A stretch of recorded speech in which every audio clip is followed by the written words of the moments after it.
గంజాయి ఏ ప్రభుత్వం అధికారంలోనో దొరుకుతూనే ఉంటుంది, అరెస్ట్ అవుతూనే ఉంటుంది. కాకపోతే మనం ప్రచారం చేసే తీరు, ఇదివరకు వైఎస్ఆర్ కాంగ్రెస్ పార్టీ టైంలో అనేక సార్లు గంజాయి పట్టుకున్నారు. పట్టుకున్నప్పుడల్లా పట్టుకోవడం అంటే పోలీసులు పర్ఫెక్ట్గా పనిచేసినట్టే కదా, కానీ అదిగో గంజాయి రాష్ట్రం అయిపోతుంది అంటూ ప్రచారాలు చేసుకొచ్చారు.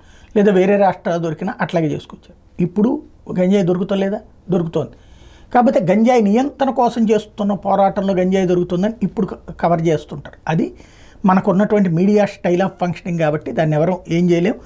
తాజాగా చూస్తే ఈ వ్యక్తి గంజాయితో దొరికింది ఎట్లా అంటే, ఇప్పటిదాకా గంజాయి అంటే అదేదో పొగాకు టైపులో విడిగా పట్టుకుని పోతుంటారని అనుకుంటారు, కానీ గంజాయి చాక్లెట్లు తయారు చేయడం బిగించేశారు. 660 గ్రాములు 133 గంజాయి చాక్లెట్లట. 130 గంజాయి చాక్లెట్లో 660 గ్రాములు గంజాయి పెట్టి 133 చాక్లెట్లు తయారు చేశారట. వాటిని టాస్క్ ఫోర్స్ పోలీసులు స్వాధీనం చేసుకున్నారు. స్కూలు కాలేజీ విద్యార్థులే లక్ష్యంగా మనోజ్ కుమార్ చౌదరి అనే వ్యక్తి ఈ ఘాతుకానికి పాల్పడుతున్నాడు.